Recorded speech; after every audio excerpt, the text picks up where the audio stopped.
बहनों की लालची भाभी। करिश्मा, रेशमा और मनीषा 3 बहनें हैं।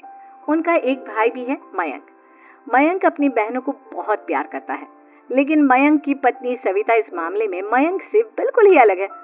वो अपनी ननदों का जितना बुरा कर सकती है उतना बुरा करती ही रहती है और अपनी ननदों पर हुक्म भी चलाती है। करिश्मा, करिश्मा, तुमने अभी तक नाश्ता नहीं बनाया? तुम्हारे भैया को ऑफिस जाने में देर हो रही है। हाँ भाभी, बस अभी बनाती हूँ। करिश्मा, तुम ये ढीलापन छोड़ दो। कल को पराये घर जाना है। वहाँ अगर तुम इस तरह से काम करोगी तो लोग क्या कहेंगे कि माँ ने और भाभी ने कुछ सिखाया नहीं। और तुम्हारी दोनों बहनें कहाँ हैं? रेशमा मार्केट गई है और मनीषा सो रही है। क्या? सुबह के 8 बज रहे हैं और ये महारानी अभी भी सो रही है? ये कहते हुए सविता अपनी सास दुर्गा देवी के पास जाती है। माँ जी, देख रही हो अपनी बेटियों के तौर तरीके?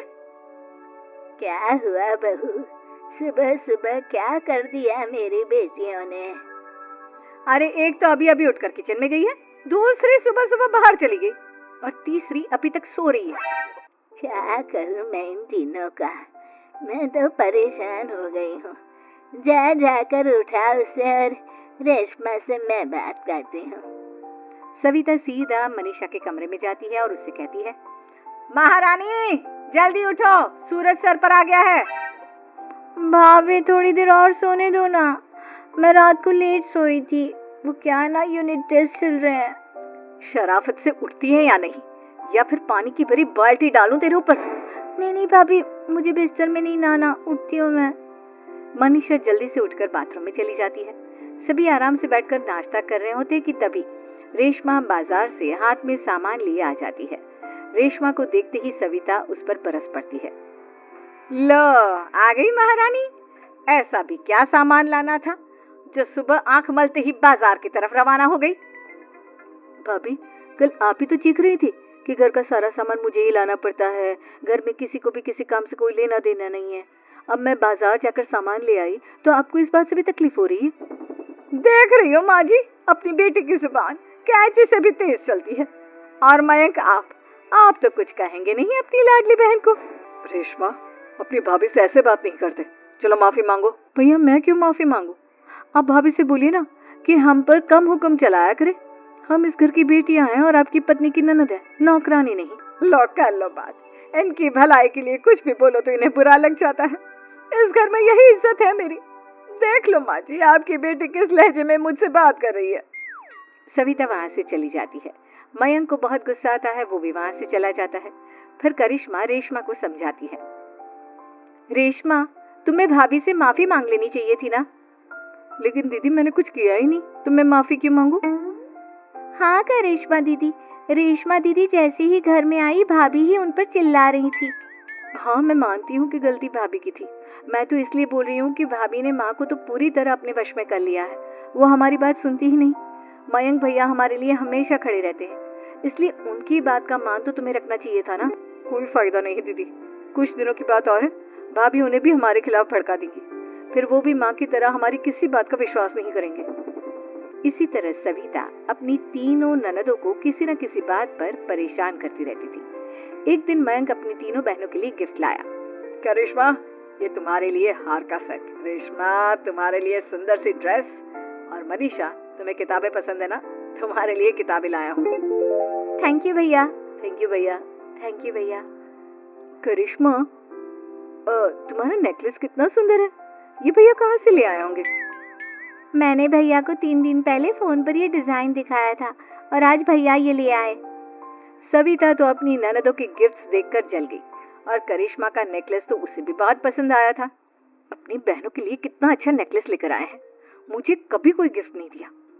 मैं आज ही ये हार चुरा लूंगी। रात में सविता करिश्मा का हार चुरा लेती है और इसी तरह उसे अपनी ननदों की जो भी चीज अच्छी लगती वो उसे मांगती नहीं, बल्कि रात के अंधेरे में चुरा लेती। इसी तरह दिन बीतते गए और सविता ने मयंक के दिल में भी उसकी बहनों के लिए नफरत पैदा कर दी। एक दिन मयंक ने करिश्मा और रेशमा के लिए रिश्ता देखा और ये बात उसने घर में सबको बताई।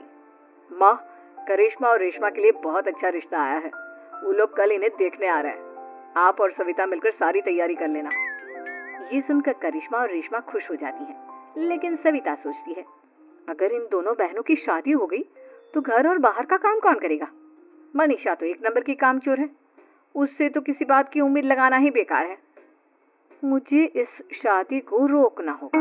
अगले दिन सभी लड़के वालों के स्वागत की तैयारी करने में लगे होते हैं। तभी मयंक अपनी बहनों से आकर कहता है, तैयार हो गई तुम दोनों? देखो दोनों लड़के बहुत अच्छे हैं, मैं कोई कसर नहीं छोड़ना चाहता, इसलिए तुम उनके सामने अच्छे से बिहेव करना और अपनी भाभी से लड़ने मत लग जाना। करिश्मा, तुम वो नेकलेस पहन लो ना जो मैं तुम्हारे लिए लाया था। भैया मैं बहुत देर से वो नेकलेस ढूंढ रही हूँ, लेकिन मुझे मिल ही नहीं रहा। क्या तुमने नेकलेस खो दिया? तुम्हें पता भी है वो कितना महंगा था? तुम कोई काम ढंग से नहीं कर सकती। मयंक गुस्से में वहां से चला जाता है। थोड़ी देर बाद लड़के वाले भी आ जाते हैं। वो दोनों बहनों को पसंद कर लेते हैं और रिश्ता पक्का हो जाता है। लेकिन सविता के दिमाग में तो कुछ और ही खिचड़ी पक रही थी। वो पंडित जी के पास करिश्मा की कुंडली लेकर जाती है और उन्हें पैसे देकर करिश्मा की कुंडली बदलवा देती है। जब लड़के वालों के पास करिश्मा की कुंडली जाती है तो वो दुर्गा को फोन करते हैं। बहन जी, हमने करिश्मा की कुंडली अपने पंडित जी को दिखाई थी। आपकी बेटी की कुंडली नहीं बल्कि दोषों का पिटारा है। देखिए, मैं और मेरे पति इन सब बातों में बहुत विश्वास करते हैं, इसलिए हम आपकी बेटी से अपने बेटे की शादी नहीं करा सकते। इस तरह करिश्मा का रिश्ता टूट जाता है और सभी घर वालों को बहुत दुख होता है। अब कविता सोचती है, चलो करिश्मा का तो रिश्ता टूट गया, अब रेशमा का भी रिश्ता तोड़ना है। क्या करूं? अब सविता आवाज बदलकर किसी अननोन नंबर से रेशमा के होने वाले ससुराल में फोन करती है। हेलो, मैं कौन हूँ कौन नहीं ये आपके लिए जानना जरूरी नहीं। बस इतना सुन लो कि रेशमा का 2 साल से किसी के साथ अफेयर चल रहा है। बस रेशमा का रिश्ता तोड़वाने के लिए सविता का इतना कहना काफी था। अब रेशमा का भी रिश्ता टूट गया। मयंक और दुर्गा देवी ने रेशमा को खूब खरी खोटी सुनाई और उससे बार बार उस लड़के के बारे में पूछने लगी। आप दोनों मुझे क्यों परेशान कर रहे हो? अरे कोई लड़का होगा मेरी लाइफ में तो मैं बताऊंगी ना, जब कोई है ही नहीं तो कहाँ से लाऊं मैं कोई लड़का? तो तेरे होने वाले ससुराल वालों को फोन किसने किया था? माँ मैं नहीं जानती किसने फोन किया था, मैं सच कह रही हूँ। मैं तो पहले ही कह रही थी इसकी लगाम खींच कर रखो, लेकिन मेरी सुनता ही कौन है। आप चुप रहिए भाभी, ये सब आपका ही किया धरा है।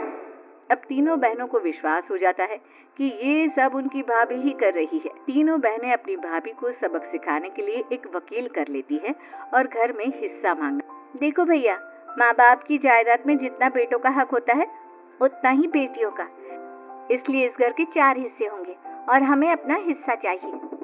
मैंने तुम्हारे लिए क्या क्या नहीं किया और तुम इस घर में हिस्सा मांग रही हो? भैया, आप और माँ हम बहनों की कोई बात नहीं सुनते हो और भाभी हमारी शादी नहीं होने देगी क्योंकि उन्हें लगता है कि आप हमारी शादी में ज्यादा पैसा लगाओगे और उन्हें हम जैसी फ्री की नौकरानी कहाँ मिलेगी। तो हम भाभी के साथ तो रह नहीं सकते, हम बहनों को अपना हिस्सा चाहिए। अरे तुम्हें शर्म आनी चाहिए अपनी भाभी पर ऐसा इल्जाम लगाते हुए। वो तुम्हारे बारे में कितना सोचती है। हाँ माँ, भाभी हमारे बारे में बहुत सोचती है। दिन रात बस यही सोचती रहती है कि किस तरह से अपनी तीनों ननदों को परेशान करूं और कभी मुझे पढ़ने भी नहीं देती। दोनों बहनों का रिश्ता भी तो इन्होंने ही तोड़वाया है और रात में हमारे कमरे में आकर हमारी चीजें भी चुराती हैं। इसी तरह सविता की तीनों ननदें अपनी बात पर अड़ी रही। अब कोर्ट में तारीख भी शुरू हो गई। जब सविता को लगा कि उसकी तीनों ननद इतनी आसानी से नहीं मानने वाली, तो उसने अपने पति और सास को सारी सच्चाई बता दी और अपनी तीनों ननद से माफी मांगी। मयंक और दुर्गा को भी अपनी गलती का एहसास हो गया। अब सविता खुद करिश्मा और रेशमा के लिए अच्छा रिश्ता ढूंढती है और उनकी शादी